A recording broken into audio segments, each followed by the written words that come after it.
Okay, after the LSP video, I seriously need to go over an Adventure Time character I actually like next or I'm gonna go insane. Huntress Wizard. One of the coolest characters to ever come out from Adventure Time. From her incredible design, to her super diverse magical power set and hunting skills, to her mysterious and stoic attitude, she steals every scene she's in. Like, the only character in the show to even come close to rivaling Huntress Wizard is Marceline, and you notice how high a bar that is because that girl just embodies it. Seriously, Huntress Wizard is one of my favorite characters in the show. Hell, if you follow my art sites, one of my primary characters and mascots is Strigetta the Sorceress, who is directly inspired by Huntress Wizard. So yeah, she left a big impact on me. And she has a really interesting relationship with Finn, even being a potential love interest as those two do have a lot in common, but also contrast each other being warriors. And she could have had the potential to be a complete game changer. Only one problem. She came in too late. Yeah, unfortunately, even though she was an established character, she only truly became a detailed one in season 7. So it is pretty late in the show to develop the character more. Even the latest character of real note, aside from maybe Prisma, was Flame Princess, and she at least came in season 3. So it vastly restricts her appearance and growth throughout the series. Though again, this is referring to her first Spotlight character, as she was a reoccurring background character since season 3. But how did Huntress Wizard change from then? How did Adventure Time turn this one background character with little prominence into a deep, complex, and compelling character with a sudden yet fascinating relationship to our main character? What are her philosophies and morals, and what type of a character is she? And maybe most of all, is she the final girl for Finn? So let's go into the growth and development of Adventure Time's coolest sorceress. Huntress Wizard is a super weird case for the show. Pretty much every important character is made important from the start of the series, or the show makes it clear that they are an important character in their introduction, like Flame Princess or Prismo. Huntress Wizard was literally just an unnamed background character who out of nowhere became a reoccurring character far in the future. We've never really had a character like that except for maybe Bimo in the first season, but even then he quickly became a much more prominent character by the next. So really at this point, Huntress Wizard was nothing more than a cool design. Seen with her first appearance in the season 3 episode Wizard Battle, a fun and memorable episode where Finn and Jake are super excited to see the fabled Wizard Battle, where a bunch of wizards duke it out announced by the Grand Master Wizard. And we also get to see some other callbacks to earlier episodes, like having Bufo and the other wizard pupils from the first season, with Forest Wizard and a Naked Wizard. Huntress Wizard is again pretty much only in the crowd shots, but she's one of the participants. Also, apparently Dr. Princess tried to join in as Science Wizard. Wonder why. I kinda wish this aspect of her was explored more, sucks since I really do like her. But along with the rules of no science, no weapons, and wizards only. Kinda begs the question, does a magical artifact count? Like, does Ice King's crown count since it's the main source of his magic and without he's powerless? Speaking of which, Ice King does come by to Finn and Jake, who hate to see him, just to gloat that he's gonna win since he's gonna cheat. But then we see the prize is actually a kiss on the lips from Princess Bubblegum. Which one? Wow, Ice King really looked down the prize considering it was just revealed. And 2, Bubblegum doesn't really seem like the type of person who would offer themselves as a prize, even just for a kiss. She has more self-respect than that. But I guess you can argue she's doing it to help relations with Wizard City like a good diplomat. Well, until season 5 completely ruins it. But it gets a lot of people cheering, even Huntress Wizard. Now, it has been said that Huntress Wizard probably entered to test her skill, which would be completely valid reasoning. But that doesn't account for her cheering for a chance to kiss Bubblegum, so... But the problems arise when a few wizards rightfully aren't into kissing Bubblegum and try to leave for the Grandmaster Wizard to turn them all into cats, saying no one leaves and seals the arena. Which, okay, wow, possible permanent transmogrification just for bailing out the not wanting the prize. But technically, the fight didn't even start yet, it's not even forfeiting at this point. Okay, but like, I actually really want to know what Huntress Wizard would look like as a cat. I feel it would be adorable. But with the prize revealed, Finn wants to stop Ice King from cheating to get the kiss. As Jake points out, it's clear he just wants the kiss instead. And they disguise themselves as a wizard named Magic Fist and use Jake's powers to pretend it's magic. Which, if Jake is considered to be magic at this point in the show, could he technically be a valid contestant here? Again, what counts as being a wizard? But as Wizard Battle commences fully, Finn and Jake make a plan to hide away in the Battle Royale as the other wizards take out themselves, aka the Prime for a Night strategy. But everyone else also did it. But a new character, Abracadaniel, a somewhat reoccurring character who's a super wimpy wizard, shows up to explain that the opposite wizards fight first. He only entered because he thought the prize would be money and he hates that it's a kiss. which, again, fair. Like, you make a prize only some of the contestants would want, and then punish them for leaving for it. What's your deal, dude? Okay, maybe he deserves some of that PB smackdown. Abracadaniel said that if he won, he wouldn't accept the kiss, as Finn thinks he's the perfect guy to set up to win. As we see Ice King duke it out with Don John the Flame Lord, who, like Huntress Wizard, weirdly becomes important in a much later episode in Red Throne, where he tries to usurp and marry Flame Princess. But Ice King snuck nunchucks to the battle and used it to easily defeat Don John. You know, he was also defeated by a punch from Flame Princess. I guess it's true that magic builds are always super weak to physical attacks, so Ice King bringing a melee weapon was a surprising strategy, even if I think it's a bad move to try it with this jackass. But then all the other wizards come out to fight each other in a huge scene. Huntress Wizard dodges an attack from Ice King because she's so cool, but then the scene suddenly ends after a bit and it's just the three of them. Like, what the hell happened here? There's no way that everyone, especially Huntress Wizard, got defeated that quick. Like, come on, she's too awesome to go down this way. There must have been something. But Abracadaniel is able to transform Ice King's nunchucks as he remembers he's an insanely powerful ice elemental and he's probably nerfing himself the whole time, until he gets knocked out by his own weapon. Again, Maid's builds never have good defense. It's a good thing Huntress Wizard also specs at the range. And with Ice King defeated, Finn forfeits as the wizard also turns into a cat. I guess we gotta change the title sequence now. But Abracadaniel gets so prideful in himself that he says he's gonna get that kiss, which pisses off Finn so much that he somehow tears his way out of his new magic cat body. Wow, okay, I take it back. This spell sucks if it can be negated by the power of being an incel. And Finn screams so loud it freaking kills him, which is apparently somehow a magic attack named the Power Shriek, albeit the most shameful one. So what's the deal here? Also, didn't Finn forfeit technically? Oh, who cares, this battle's a circus anyway. And he gets the kiss. As Finn eventually spiels to Jake that he does want to kiss Bubblegum and is sick of having to hide his feelings, as Jake encourages him to finally do it. But just before he does, his disguise comes off, revealing his fraud. Bubblegum kisses him anyway, but smacks him for cheating in a ruined wizard battle. I'm just gonna play this back to back for no reason. Finn, you know better than to ruin the sanctity of wizard battle. Wizards only, silly. All magic is science. You just don't know what you're doing, so you call it magic. And well, it's ridiculous. Man, characterization is so fun when it's randomly contradicted with no explanation. So yeah, fun and memorable episode, but there's not too much here to talk about, aside from some build up to Incendium by Finn's feelings. Huntress Wizard again with some background contestant to fill the ranks, but so underutilized she was for such a cool design. Like, how did she lose? Come on! Huntress Wizard finally gets a speaking role in Reign of Gunther's, where Ice King wants to buy a new demonic wishing eye, not knowing that Gunther stole it. He gets confused on which story he's in, and vents it to Huntress Wizard just chilling nearby. And we get our first line from her. What's it look like, you donk? Wow, okay, she's rude. Not up by her line after. You trying to get killed, Ice King? Ice King's too dense to try and get it. She quickly just leaves as it's going nowhere, probably off the brood somewhere at some other shop. It's also showing that Ice King was just trying to get some of that, and I can't exactly blame him. Granted, I do love this joke setup. Well, swing at every ball. That's what JT Dog Zone says. I keep him in a state of confusion. That way, I've always got options in case Flame Princess doesn't work out. It's called future farming. I read it in that book you have by JT Dog Zone. Oh, dude, keep that book around for laughs. It's all really bad advice. Also, Ice King is later caught and is going to be killed by a secret wizard cult made of Bufo, Forest Wizard, and some stupid third guy. But yeah, aside from that, Gunther uses the demonic wishing eye to make an infinite clone army of himself, technically the second time if you count the DS game, and use it to try and take over Uu and bring the Candy Kingdom to its knees. Wow, they were teasing us with Orgalorg this early. God, you lost to a derby penguin, how are you going to live this down? Also, I can't look at this shot normally anymore.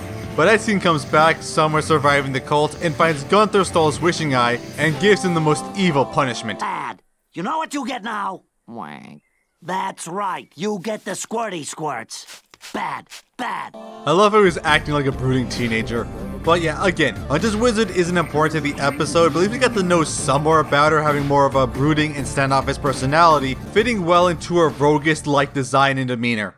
She has a small cameo in Wizards Only Fools, just seeing PB do this sick jump trying to steal a potion for Starchy. I've already talked about this episode before, so I'm not gonna do it again, but really come to think of it, why are they even sneaking through Wizard City at all for this? Like, PB is a valued associate to Wizard City because it's an old wizard battle thing. She couldn't arrange to get a potion? Non-wizards literally get executed if they are found out. I know we wouldn't have an episode without it, but they literally acknowledge it in this episode. Princess, since you have always been a dear friend to the wizard community, just say, wizards rule. Like, what gives? The Grandmaster Wizard is even willing to let them all go fine if they just say wizards rule because of it. But PB can't stand to notch over her intellectual superiority over everyone in the room and insults him and his culture and calls them stupid. Because the writers really want to make sure that PB after season 4 had no redeeming qualities. Oh wait, I'm sorry, she's not a bad person, that makes up for it. She even gets everyone thrown in jail and never apologizes or get called out, even getting Abracadaniel arrested who literally didn't want to be there and was forced into this whole crap. Oh, yeah, this isn't the Princess Bubblegum problem too, this is a Huntress Wizard video. Next is another small appearance in Betty, where that secret wizard cult is bringing the extra-dimensional being named Bella Noche to this world, who is a creature of pure anti-magic. Wait, anti-magic? How the hell does that work? That's so stupid. How does it work, you may be asking? How? With science, of course! But Bella Noche's power is so great that the unexplained anti-magic completely powers every wizard in the vicinity, and it's just growing more and more. Even Ice King, who was nearby, had all the magic of the crown stolen, and is back to Simon Petrikov. Like, wow, really, that's so sudden. But he soon finds Marceline's jerk ex-boyfriend, Ash, and punches them out. Somewhere, Marceline feels happy and she doesn't know why. This guy once, but he was a real jerk, so I dumped him hard. Wish I'd been there to punch his face. But I don't want to get too into this story. Believe me, I eventually will in later analysis, it's too important. But Simon is dying without the crown since its magic was keeping him alive, as he inadvertently brings Betty 1,000 years in the future of Ooh, where she rushes to stop Bella Noche before Simon dies with death literally on their trail. And we see Bella Noche has taken over all of Wizard City with the depowered mages desperately trying to do anything to stop them. And it seems Huntress Wizard got depowered, but here she is still trying to fight the thing with her bow and arrows. You see, again, it's a good thing she also spected to range. Now she's not completely useless, as one of the few actually trying to fight back. She's awesome. But luckily, Betty, being normal, is able to make it through Bella Noche's weird construct and seemingly kill them with one good punch to the face. Again, maids builds never have good physical defense. Everyone forgets this. But she succeeds and destroys them and revitalizes all the wizard's magic. Again, how does anti-magic work? I'm unreasonably upset. And Betty goes out to do, you know, her major story arc, who cares? Again, we barely get to see any of Huntress Wizard, but she's still shown fighting against Bella Noche, even depowered, which once again shows off her incredible warrior aspects and skills that does make her pretty cool even as just a background character.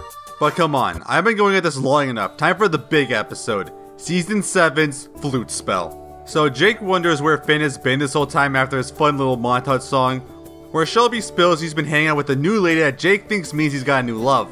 Also, I love that they bring back Science Cat for this since we haven't seen him since season 1 and they're super casual about it. Also, his buddy's short arc died off screen. Jake tracks down Finn by his flute as he's playing it in the night for none other than Huntress Wizard, who says that it isn't working as she leaves.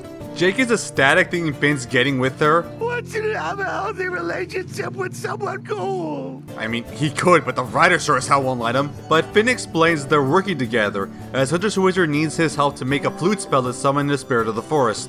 As Finn explains that they met with him playing the flute while naked in a river for some reason. I know the treehouse has plumbing, aren't you afraid of leeches? But Huntress Wizard soon found them and thought that them playing the flute would be what she needs to find the spirit of the forest. Finn says that they've been trying out different songs to try and summon the spirit of the forest, as if this was a Zelda game, but to no avail. Jake's really shipping the two though, but Finn says he's just here to help her out. But Huntress Wizard comes back with an idea, thinking that maybe the problem is that they need to find a better flute, preferably from the tusk of the legendary Thunderboar, which they plant out tomorrow, and offers to have them stay at her place tonight. We see she lives in some small grotto by a cliff and are rather sparse in primal living conditions. Adorably small Jake theorizes that the reason why the spell is not working is that his heart's not playing it for the spirit, but for Huntress Wizard. Also, HW literally sleeps like a log, hilarious. They go to a random spring where Huntress Wizard says that drinking it will make Finn immune to electricity, needed to hunt a Thunderboar, but he will soon trip balls. And he does. But then the spirit of the forest arrives to talk to him. Finn asks what's his deal with Huntress Wizard. Did you know that a wolf's eyes are on the front of its head? Most predatory species are like that. This little buddy doesn't even know I'm here. Huntress Wizard only sees straight ahead. Eyes on the prize. Hey buddy, I'm the guy doing the obvious character analysis here. Why don't you back off? Like, who do you think you are? What even are you? You're just literally a reused asset from a forgettable season 4 episode. Go back to selling cheap cars to people in their dreams. But after, they prove Finn's now immune to electricity, which is actually a permanent thing for the rest of the series, and it's kind of a plot point, interesting enough. So they manage to find the boar as it runs off, as Huntress Wizard shows off more of her cool magic skills to stun it to the point where Finn can take its tusks. But it turns out that the boar is actually sapient, as it would have just given them a tusk if they'd ask. Which begs the question, did Huntress Wizard know it was intelligent, or did she want to hunt them anyway? God, now I feel bad for all the tugging animals that exist around here. Actually, now I'm wondering how her relationship with Forest Wizard is. Oh yeah, it's part of that creepy death cult, probably a good thing they don't associate. But now, even after playing the Ocarina of Swine, Huntress Wizard's dejected that it's not working, that they should just give up. Until Jake gets the idea they should play a duet together, which both are awkwardly willing to do. Wow. And it's so lovely, it finally summons the spirit of the forest. Huntress Wizard asks where he's been, as the spirit says he's been here the whole time. Where apparently HW became so deluded with life in Wizard City that she lost her connection to the wild, which is actually somewhat evident since virtually all of her appearances are in Wizard City, as she says he's willing to go back now. I still can't tell if you guys dated. But the spirit asks whose Finn's flute spell was for, and he admits it was to Huntress Wizard, and his secret feelings for her. And Huntress Wizard reacts with, I worry that hard meat don't get eat. I'm sorry, what? Hard meat don't get eat. Okay, but that's not a random innuendo the writers included for no apparent reason. But Huntress Wizard explains that she can't let herself become soft and weak or else she'll cease to be, also implying that this fear is what brought her to wizarding, and implying that she learned wizardry and wasn't born as one. But then out of nowhere, lip locks with Finn in a smooch, and I'm with Jake here, saying that she also played her flute spell for him. But as much as they like each other, they can't fall in love, or their emotions will make them weaker, as Finn gives his goodbyes. Jake's hopeful that Huntress Wizard will change her mind eventually. What an episode. I mean, it's fantastic. Really great story, really great characterization, really great philosophies. It really shows how good this show can be. But Huntress Wizard, of course, steals the show. We knew basically nothing about Huntress Wizard at the start of the show. You can just gather that she's a fighter, willing to get into combat, and it's kind of standoffish and abrasive. But here it practically contextualizes it, now posing her as a woodland warrior who has to keep her emotions and connections suppressed or else she'll be weaker and more vulnerable. But she's not really just cold and distant, as we see she's opened up to Finn when he and Jay tried to help her. She comes across less standoffish and mean, and more like she's just not used to talking with people and being very reserved and not show off her feelings. But still has a lot of her humanity shine through her interactions. And we do see the genuine relationship she and Finn work off each other, both obviously off their incredible combat skills, but an underlying attraction and respect for each other that neither of them can explain but definitely feel. But even though Huntress Wizard feels that attraction, she can't find herself distracted by love or else she'll lose her edge and be weaker. They said it was that fear that led her to the mad and sad world of wizardry. Now, a previous episode I didn't want to talk about, You Forgot Your Floaties, went into it more, with Betty studying wizards, including Huntress Wizard, and found that magic, madness, and sadness was practically a constant among wizards. Though interesting how Huntress Wizard doesn't seem to have much of that, but apparently it shows that she does have some hidden deep down largely around her own insecurities. And especially now that because she was so obsessed with wizardry and the draws of Wizard City specifically, she had lost her connection to the wild and can no longer see the spirit of the forest and was desperately determined to. So focused on how she can use magic to get it and not even seeing them when they're around them. But she says she's ready to go back to life in the wild, and it seems like she's really committed to that since we never again see her in Wizard City for the rest of the run. And even though Huntress Wizard said she can't let herself be weakened by feelings of love, we'll see just how much she'll commit to that in the future. It's weird to consider how Huntress Wizard works as a romantic partner. Now it's weirdly the opposite of Flame Princess. Finn and Flame Princess work because they reflected the lighter side of each other's personality, a young love where they enjoy each other's company and share each other's goofiness and lightheartedness. And it made them a super fun and healthy couple, especially when they try to improve each other and grow. Until, the show destroyed all that for literally no reason out of nowhere. Huntress Wizard is the exact opposite. She's much firmer and serious and relates more to Finn's mature and warrior nature. She instead is more of an anchor in a relationship, someone reliable and can keep someone like Finn focused and mature and go against his more outgoing personality. It's almost a bit like an opposite attracts approach, even though the episode shows more for a lighter and casual side, as well as making them probably the next best option here. Again, so much more insights and intrigue from a barely developed background character. It's amazing and again shows the strengths of Adventure Time. But unfortunately, she never had an appearance after this, literally for 3 seasons until the final season. Come on! All except a minor cameo at the end of the Elemental arc. We never even see what elemental form she took. Come on, I really want to know. Like, screw Forest Wizard, make them Huntress Wizard. I do personally think she would be one of the Fire Warriors, it makes sense. And a second cameo in the episode, Wheels, who comes in when she hears Finn playing his flute. I wonder why it was there. Is it really a Zelda song that summons her?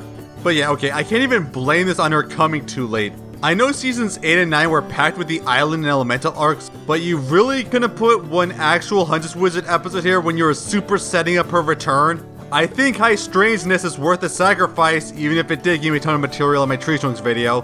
Come on, show, I'm disappointed in you. But yeah, at the 10th and final season of the show, we get our next main appearance in the season 10 opener, The Wild Hunt.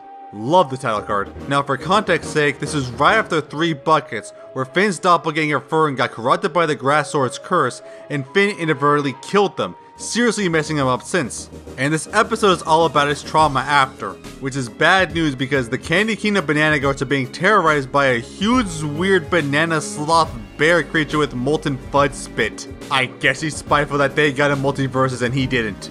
Actually, wait, is this pretty much just Beowulf? But even though Finn and Jake are here to help, Finn can't actually bring himself to slay the monsters as his trauma over killing Firm overwhelms him as he sees his face everywhere. Though in a flashback we see what the hell's happening as PB apparently hosts a baseball game for the troops for their morale. So hey, PB being an actively good leader, it's so rare at this point. However, it leads to the most jarring banana peel slip joke ever as we witness the nanner massacre that happened off screen. Like, god, I haven't seen this much disturbing imagery and atmosphere done with bananas since that one weird ass episode of Courage. The survivors warn the princess about the banana monster, which PB notes is actually candy biology strangely, and makes Finn and Jake guard the barracks, flashing us forward. Where Finn is unable to kill it as it runs off as the banana goats are helpless to do anything. You know, PB, maybe if you didn't commit genocide on the Rattle Balls, you would have a security force actually worth a damn, but hey, it's not like going to be in a war anytime soon. Finn tries to go after it, but is still unable to kill it with his past guilt. But before the monster can counterattack, he's saved by another Huntress Wizard being a badass like normal. As they do a weird carry run, she explains that she's hunting the monsters as it's invasive and destroying the ecosystem. She also names it the Grumbo since, as she said, name is the Grumbo. It's a name that I made up just now.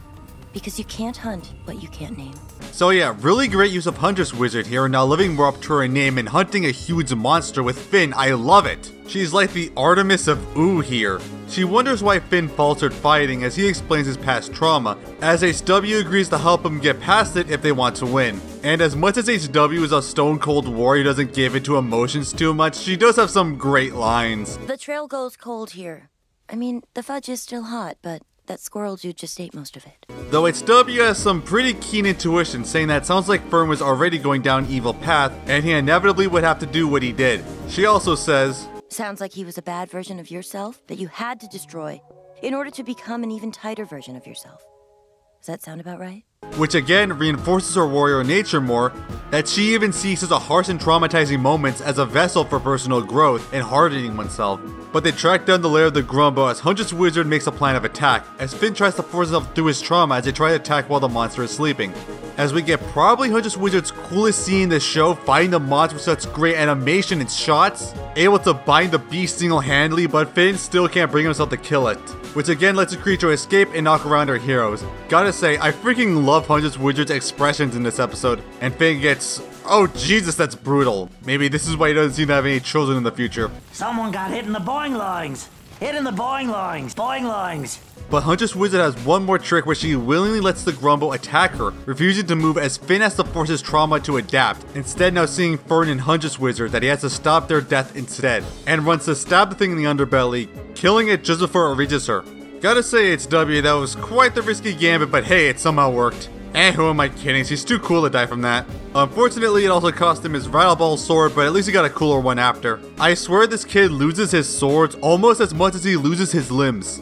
As Finn and HW share an adorable moment where she's sure that all he needed was the right push, he even admits she pretended to be in danger.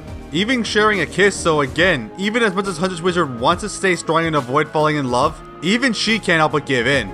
But also, luckily the Grumbo didn't kill the banana guards, but just peeled them and kept them naked in the cave for whatever reason. Damn, I was kind of hoping for them to be dead. Okay, fine, I'm also spiteful that they got a multiverses. Give us Ben 10, damn it! Though Huntress Wizard notes that the Grumbo's remains are synthetic candy flesh, meaning it had to be lab made. Of course, revealing it was Uncle Gumball who made it, trying to get rid of PB's defenses. Why, it's me, Uncle G. Also, I do love that it's showing that he named it the Banana Meister, but agreed that the Grumbo is a better name. But yeah, another complete banger of an episode. It's so good. It carries off great from 3 buckets, showing Finn's trauma and repercussions from killing Fern, showing that it fundamentally ruined him and he can't bear to slay anything after, even when it's necessary. And it goes into again and again why it's a problem. But this is perfect for a Huntress Wizard to come back. Not only just because she'd be the best person in Ooh to hunt a monster like that, but also because she has a specific relationship with Finn like no one else does. As I said, she has a lot of the firm hand against Finn's nature, and helps him through this hard point in his life, where he struggles to move past his emotions. But despite that, she still listens to him and empathizes somewhat, but is the one who helps him move past it. Through battle, again willing to put her life on the line to get Finn to readjust his trauma and force him to get past it.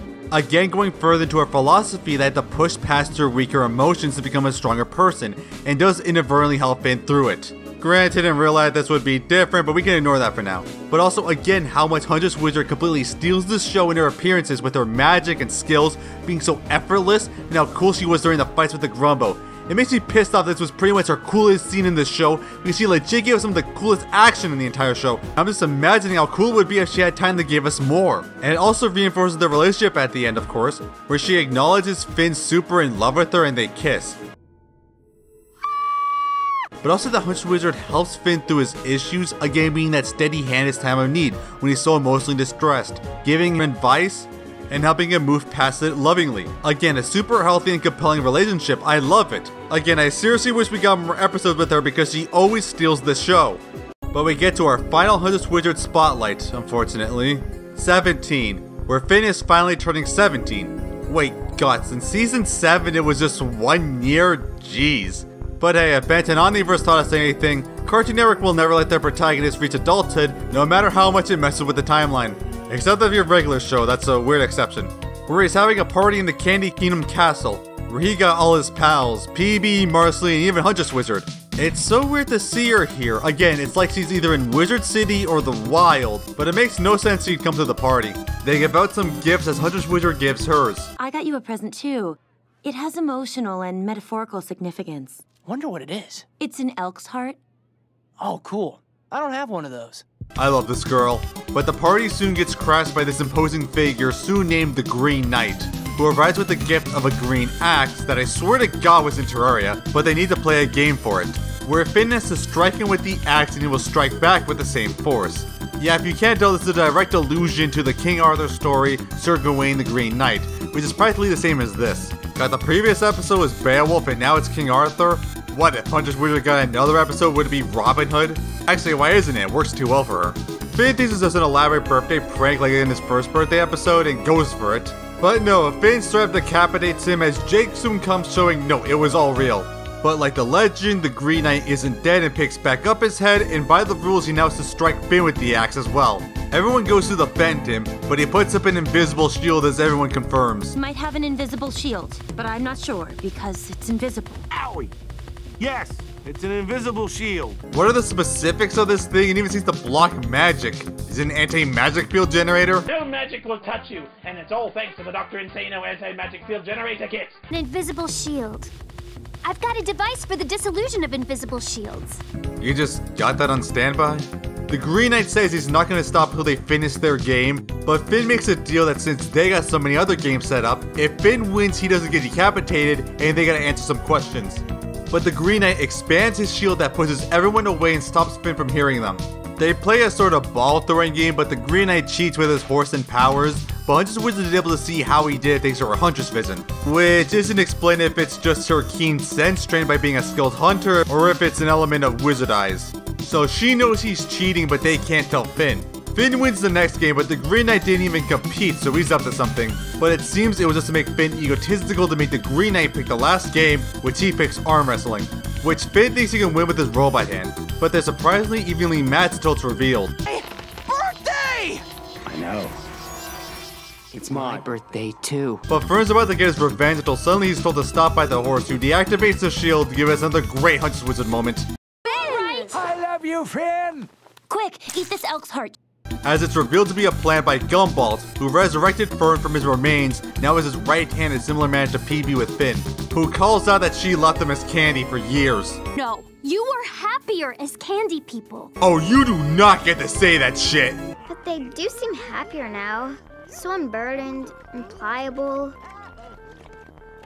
You, the crunchy ball, dance for me! Like, seriously, Show, her hands are unclean, why don't you acknowledge that? He actually does plan to use his weird gun on her, which, okay, if he wanted to kill her, why not do a surprise attack? But Marceline scares them off, saying that he already showed his advanced technology and humiliated our champion, and that they'll be back anyway. I mean, you had your chance to kill Finn right there until you stopped Fern. You really did fall into that trap of, let the heroes live another day. You really are a contrived villain. So yeah, this birthday went slightly downhill as it no doubt traumatizes Finn, but at least Jake and Beam will bring out the birthday cake. Happy birthday, Mr. Finn Mertens. You know what? That might actually be more traumatizing. So yeah, this episode is super important to the plot, revealing Gumball, Fern as his new champion, and showing Finn's now 17. But yeah, unfortunately, as a consequence, this means it's not exactly a Huntress Wizard episode. Hell, she's kind of barely in here, I can barely call it a spotlight role. But at the very least, we see that despite her abandoning the city life and her determination not to give in to love, that she still does appreciate Finn enough to come to his birthday party in the Candy Kingdom and even give them a gift. Which technically, you can argue, she did give him her heart. Even if she had to kill an elk for it. But if it was the freaking demon deer, it's a good thing. So Huntress Wizard has greatly lightened up ever since interacting with Finn, and you might argue Finn is the only person, at least from what we've seen, that caused her to change this way, being a bit more open to exposing her emotions and forming new relationships. And it's so nice to see her with a smile and genuinely enjoying people's company, but still gladly tries to fight back when trouble rears its head. But also interesting how she was the one who was the most trying to help out Finn after, and try to look after and heal him, ironically more than the rest of his friends. I guess you can again see this more as her warrior personality, prioritizing tending to one's wounds, but you can also say she's contradicting her own "you need to be strong to survive" ideology by instead of helping him, instead of going after the active threat. Or it's just that Gumball and Peeve have a lot more personal beef, who knows. But she was in the finale Come Along With Me, where she fights on the side of PB. Weird considering that they literally never even had a conversation with each other in the show, but she was at the party and you can see even then that Finn would want to get every ally they could, and HW definitely would be a powerhouse here. Or, well, maybe she's into her. Again, Wizard Battle's questionable. She even got a sweet little piece of armor for it. She does have a bit more prevalence than others, attacking the Cake Spy, scouting as a Falcon, and fighting as some of Gull's Abomination, and saving Neptune, making her the best character in the show.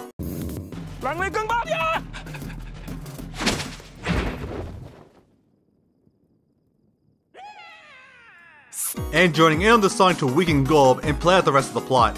But for our final montage moment, we see her hovering and meditating in the wild. Now it's kinda weird to consider this a good ending for her, since it doesn't show too much change of prevalence. You can argue that it does show her at peace with herself, which was an issue in Flute Spell where she lost her connection to the forest and desperately tried to get it back, and seemingly has achieved said peace of mind. Or again with her own strong can belong philosophy resigned to a more peaceful nature. It's really up to interpretation, so that's where we're left. But there is one issue through the series. Is Huntress Wizard the final girl? Because if Time's romance definitely was a roller coaster, Peewee was never going to work out as the show acknowledged it, but shifted to Flame Princess, who I consider one of the show's most interesting relationships, where she struggled with her nature and Finn tried to help her through it. But then the show ruined it for literally no reason out of nowhere, and spent a lot of time is characterized by not taking relationships and breaking up very well. Very wayward and misfocused. So Huntress Wizard showing up was a real game changer, as it's another steady romance partner after so long. But I do have a feeling after how badly Flame Princess turned out that they didn't want to do a direct romance again, so they made him an on and off couple, where they admit they like each other, but don't want to get into a serious relationship.